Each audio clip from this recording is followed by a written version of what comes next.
dreams. And I'm a big dreamer. Hey guys, welcome back to the channel.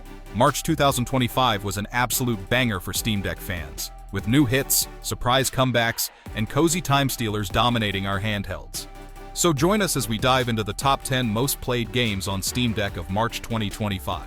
You might just spot your next obsession. Don't forget to like, drop a comment with your current favorite, and subscribe for more deck-loaded goodness. Yourself, Zoe!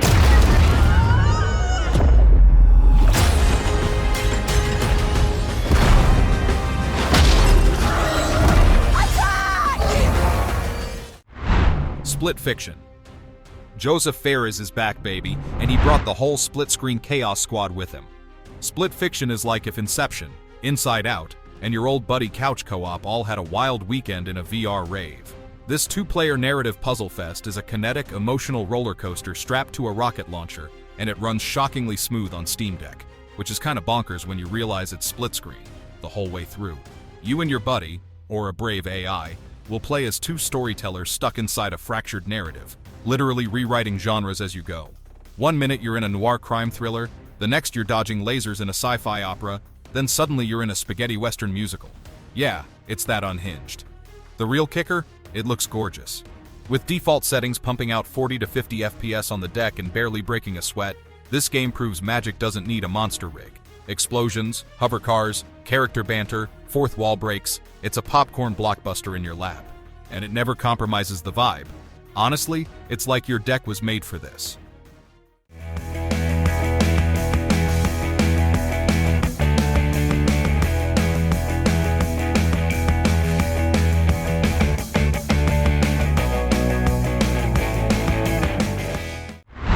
Stardew Valley.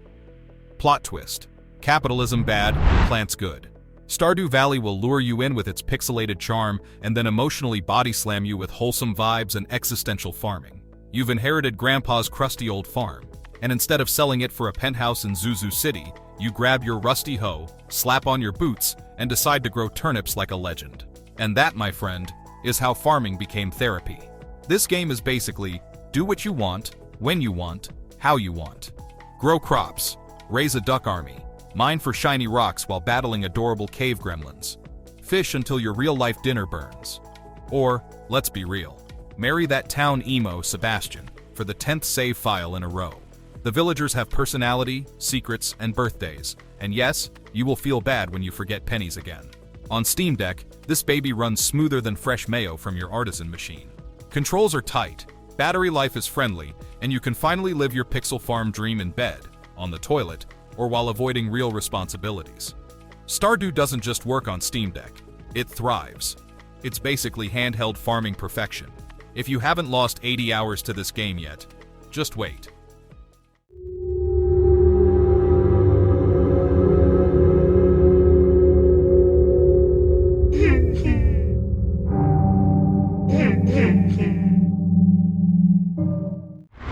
The Binding of Isaac Rebirth. If childhood trauma were a video game, The Binding of Isaac Rebirth would be its masterpiece. You play as Isaac, a pantsless child whose mom, after a divine voicemail from upstairs, decides the best parenting move is sacrifice. Naturally, Isaac dives into the basement and discovers it's basically hell's Airbnb. Endless monsters, lost siblings, body horror, and yes, more poop than any one child should encounter. This roguelike bullet hell dungeon crawler is the kind of game where every run feels like opening a cursed loot box. One minute you're overpowered with laser tears and goat horns, and the next you're dying to a room full of sentient vomit flies. With over 450 items, 10 playable characters, 50 bosses, and poop physics, you'll never have the same run twice. Unless the RNG gods are really trolling you. On Steam Deck, this thing sings. Locked 60 FPS, pixel-perfect chaos, tight controls, and the kind of just one more run loop that turns 9 PM into 4 AM real fast. Plus, co-op works flawlessly, making it a great game to ruin friendships while dying to a pile of angry meat cubes. The most fun you'll ever have while sobbing and exploding.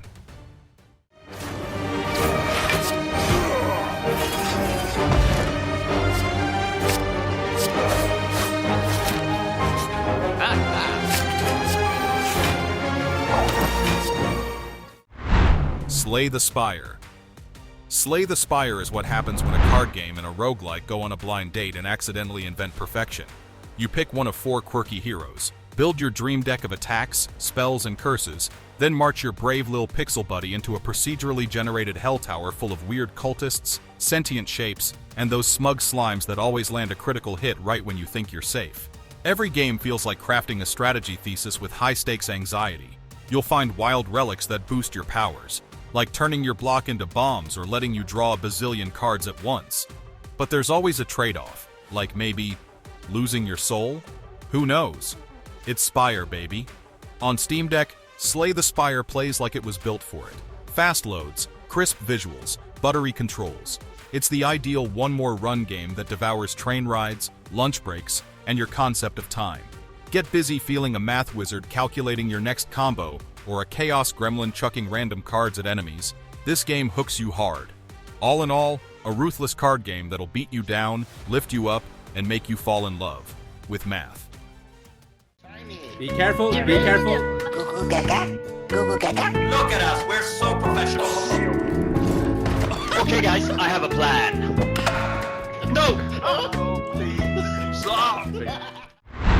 R.E.P.O. This game is when you mix horror co-op gameplay with physics-based object handling and just a sprinkle of chaotic screams from your squad over proximity voice chat. You're not here to shoot monsters. You're here to steal vases from a haunted building while a shadow demon screeches down the hallway and Steve accidentally drops a piano on Dave. You and up to 5, hopefully brave, friends are the R.E.P.O crew of the future. Under contract from a sketchy AI boss who's probably evil but pays well. Your mission? Extract valuable objects from ghost-ridden ruins, dragging everything from dinner plates to grand pianos while keeping your cool and not screaming like a microwave burrito at 3 a.m.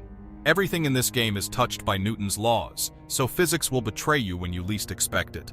Objects tumble, friends slip, monsters fly into walls. It's pure horror comedy gold. On Steam Deck, it plays beautifully, the kind of mobile hilarity that turns a late-night session into a laughter-fueled panic fest. Load up, upgrade your robo-arms, and remember, if it moves and it's not furniture, run. The funniest horror you'll ever scream through with a couch stuck on your head. Let's say hello to Jimbo. He's just a joker. In any other game, he's left out the deck and has no value. Balatro. This ain't your grandpa's poker game, unless your grandpa's secretly a cyberpunk wizard who sees combos in his sleep. It's a roguelike deck builder where you fuse real poker hands with wildly broken joker cards that spit in the face of logic and probability. You'll start by playing a simple full house, then 20 minutes later you're summoning tarot and planet cards, your jokers are multiplying like rabbits, your flushes are worth 9 billion chips, and your Steam Deck is sweating as the CRT-style visuals pulse with cosmic intensity. The boss blind? Toast. Your brain? Slightly fried, but in a good way. Every run is an experiment in greed and glory. Do you play it safe or stack 6 jokers that give you bonus chips every time you blink? On Steam Deck, Balatro is the ultimate just one more run black hole. It runs flawlessly, looks like retro heaven, and devours time like a Vegas slot machine with a grudge. Balatro doesn't care if you know poker. It cares if you're addicted, and buddy, you will be. How would you feel about helping me kill some evil bastards?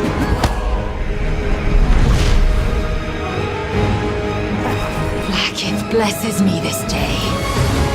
Together, we might survive. Baldur's Gate 3. So, your brain's been hijacked by a mind flayer larva, demons are throwing shade from every dimension, and your party includes a vampire, a morally complex Gith warrior, and a literal murder hobo. Welcome to Baldur's Gate 3, the chaotic, romance-fueled, decision-drenched tabletop epic where your every choice could either save the world or set it on fire. Accidentally, on purpose. This absolute unit of a game delivers 600+ spells, 12 classes, 174 hours of cinematics, and more sub-races than you'll know what to do with. You can romance a druid who turns into a bear, don't ask, yeet enemies off cliffs mid-battle, or just roleplay a bard who seduces their way through every political negotiation. It's all valid. On Steam Deck? Surprisingly smooth. The turn-based combat, smart scaling UI, and cinematic conversations translate surprisingly well to handheld wizardry. Performance is surprisingly solid, letting you climb rooftops, explore the Underdark, and romance with reckless abandon, all from your couch or toilet throne. Baldur's Gate 3 is a portable D&D campaign with soap opera drama, tactical combat, and brainworms. And yes, it runs beautifully on the deck. Just save often. In search of the Elden Ring. Emboldened by the flame of ambition. Elden Ring. A fantasy vacation you never asked for but can't stop talking about. You wake up as a crusty tarnished with no shoes, no clue, and a sword you probably stole off a corpse. And that's the best part. The lands between are massive, stunning, and full of things that want to obliterate you for daring to exist. Dragons drop from the sky. Trees attack. Even the flowers are hostile. Nature has never been more metal. But here's the thing. It's addicting. The thrill of discovering a hidden catacomb, dodging 1,000 arrows on horseback, or finally toppling a demigod who made you cry into your Steam Deck is unmatched. And yes, it works on deck. You'll get a locked 30 FPS on default settings and a shockingly smooth ride through From Software's open-world chaos engine. Throw in magic, dual-wielding, massive swords, stealth, and lore from George R.R. Martin, and you've got a fantasy buffet of doom. Online, you can summon friends, duel strangers, or get ganked by a naked dude with a club named Steve. It's all part of the magic. This is a rite of passage, and the deck carries it like a true Elden lord.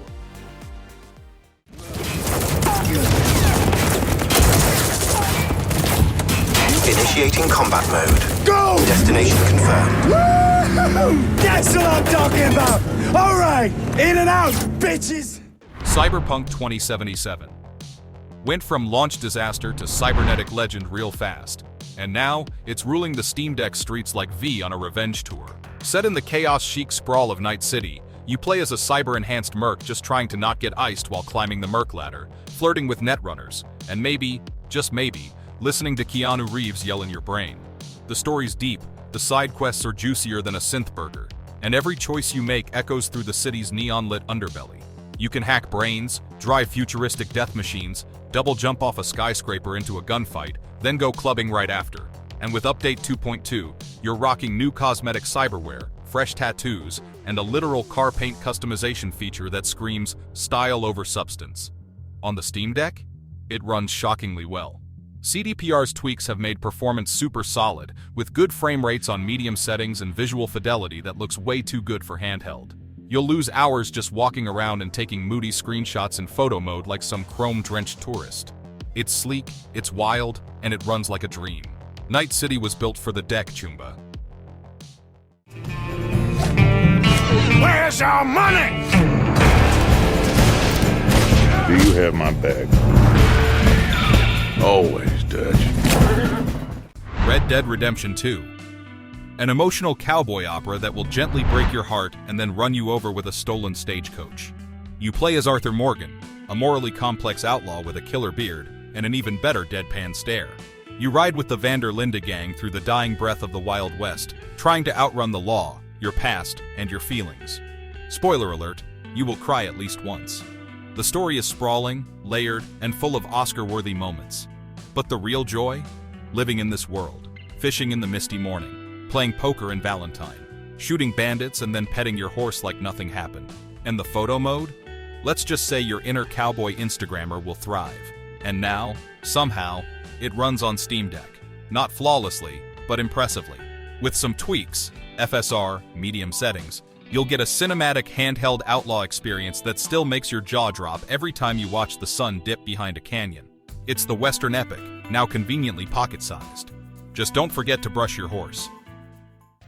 And these are the 10 games that took over March 2025 on Steam Deck. From Wild West drama to dystopian cities and everything in between, this lineup proves just how unstoppable the deck really is. What's been glued to your screen this month? Let us know in the comments. And hey, if you like this list, smash that like button, hit subscribe, and ring that bell so you never miss another roundup. See you in April, Deck Warriors.